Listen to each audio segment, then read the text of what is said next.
একটা জিনিস বলি, বাচ্চাদের নিয়ে ছবি মানেই যে সেটা বাচ্চাদের ছবি হবে তা নয়। ধরুন স্পাইডারম্যান বা সুপারম্যানে বাচ্চা কটা থাকে, কিন্তু ওটা বাচ্চাদের ভালো লাগে। সুতরাং ওইভাবে আমি বাচ্চাদের নিয়ে ছবি করব তা নয়। আমি এমন একটা ছবি করব যেটা সবার ভালো লাগবে, বিশেষত বাচ্চাদের আকর্ষণ করবে, আকৃষ্ট করবে। তো সেইটা আমাদের দেখতে হবে। সেরম গল্প আমি সাহিত্য থেকেও নিতে পারি, বা আজকের যুগের কথা ভেবে, যেরকম একটু আগেই আমরা কথা বলছিলাম যে সোনাদা সিরিজ, সেটা তো সিনেমার জন্য তৈরি হয়েছে, এবং ওটা তো কোনো সাহিত্য থেকে নয়, এবং সেটা যথেষ্ট জনপ্রিয় হয়েছে। এবং সেখানে হিরো কিন্তু খুব আজকের দিনের মতন, যে কথাটা আবির একটু আগেই বলছিলেন, যে আমরা চিরকাল দেখেছি ব্যোমকেশ এবং ফেলুদা দুজনেই সিগারেট খায়, কারণ সিগারেট খাওয়াটা তখন সেইভাবে দেখা হতো না। কিন্তু যখন সোনাদার চরিত্রটা তৈরি হয়েছে, সে কিন্তু সিগারেট খায় না, কেননা এখন আমরা অ্যাওয়্যার হয়েছি। সুতরাং এই সময়ের সঙ্গে তাল মিলিয়ে কিন্তু এগোতে হবে। সেজন্য সেরকম ছবি তৈরি করতে হবে, সেরকম সাহিত্য, এবং সেটা হচ্ছে না আমি মনে করি না, হচ্ছে। কিন্তু সেই জন্য আরেকটা জিনিস খুব দরকার হচ্ছে, যে যারা প্রযোজনা করবেন তাদের কনভিন্সড হতে হবে যে এই ছবিটা তারা লোকের কাছে পৌঁছতে পারবেন। এবং একটা জিনিস তো ঠিক, আমার স্বপ্নের জন্য একজন প্রযোজক যদি বিশাল একটা টাকা দেন, সেই স্বপ্নটাকে সাকার করার জন্য, সে তো কিছুটা ফেরত পেতে চাইবে। আমি যেটা বললাম, যে গুপি গাইন বাঘা বাইন যখন প্রথম করবেন ভেবেছিলেন সত্যজিৎ রায়, তখন কিন্তু প্রথমে তার প্রডিউসার ওর গানের রেকর্ডিংয়ের পরে চলে গিয়েছিলেন। প্রথম প্রডিউসার তিনি ভয় পেয়ে গিয়েছিলেন, যে উনি ভেবেছিলেন বাজেট এমন হবে যে জিনিসটা ওনার পক্ষে একটা লস প্রজেক্ট হবে। পরবর্তীতে উনি প্রডিউসার পান, এবং তারপর তো ইটস হিস্ট্রি। সময় পাল্টে গেছে, আগের মতন কেন সিনেমা দেখবেন কমার্শিয়াল বা কোনো ছবি নন কমার্শিয়াল না। ইট ইজ দ্য ফিল্মস কিভাবে তৈরি হচ্ছে। কেন ব্যোমকেশ কমার্শিয়াল ছবি নয়? ওটা তো বিগ ইয়ে করছে, ওটা তো ভালো ব্যবসা করছে, বাণিজ্য করছে, হয়তো হলে কম ব্যবসা করছে, কারণ এখন হলে সিনেমার থেকে, তারপরে তো ওটিটি আছে, স্যাটেলাইট আছে। সুতরাং ব্যবসা যে করছে না তা নয়, ওটা যে নন কমার্শিয়াল তা নয়। হ্যাঁ, ধরুন আজকে যে ছবিগুলো ভালো ব্যবসা করছে, সেটা হলে একটা লেভেল অবধি ব্যবসা করে। তা আগে যেরকম পুরোটাই হল থেকে উঠে আসতো, সেই জন্য 25 সপ্তাহ চলতো। কিন্তু এখন তো সেটা দরকার নেই।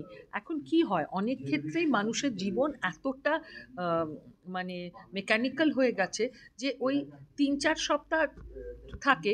অনেকেই বলেন এরপর তো টিভিতে আসবে, এরপর তো ওটিটিতে আসবে। কিন্তু ওই টিভি আর ওটিটিতে যে যায়, সেটাও কিন্তু একটা কমার্শিয়াল অ্যাঙ্গেল, সেখানেও কিন্তু পয়সা আছে। অনেক সময় এটা দেখা যায়, যে ছবিটা হয়তো হলে বেশি চলেনি, এই কিছুদিন আগেই এটা নিয়ে কথা হচ্ছিল, 12th ফেল ছবিটা, সেই ছবিটা হলে কিন্তু সেরমভাবে চলেনি, কিন্তু সেটা যখন ওটিটিতে গেছে, সবাই, এটা একটা বিস্ফোরণ হয়েছে, সবাই বলছে দারুণ ছবি। সেরকম অনেক ছবি আছে যেটা হলে চলেছে, কিন্তু যখন স্যাটেলাইটে গেছে, তখন সেভাবে সেটা গৃহীত হয়নি, সেইভাবে টিআরপি আসেনি। তাহলে এই যে ওটিটি বর্তমানে ওটিটি খুব জনপ্রিয়তা পাচ্ছে সব সব ছবির ক্ষেত্রে। তাহলে সিনেমার থেকে কি ওটিটির দিকে সবাই বেশি না, সিনেমার থেকে ওটিটির দিকে কি, OTT is just a medium, cinema is the form. একটা জিনিস বুঝুন, আমি সিনেমাটা ওটিটির জন্যও করতে পারি। আমি একটা সিনেমা করলাম, হ্যাঁ, সিনেমাটা হলে না দেখিয়ে টিভিতে আমরা দেখি না, ফেলুদা, জয় বাবা ফেলুনাথ এভরি আদার সানডে দেখানো হয়, যখনই একটু টিআরপি পড়ে তখনই ওই রকম।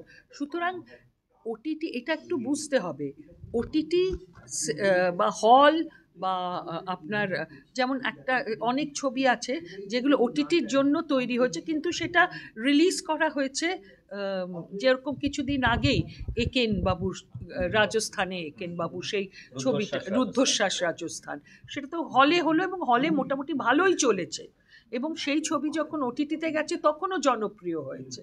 সুতরাং ওইটা ভাববেন না যে সিনেমা হবে না, সিনেমা ডেফিনেটলি হবে।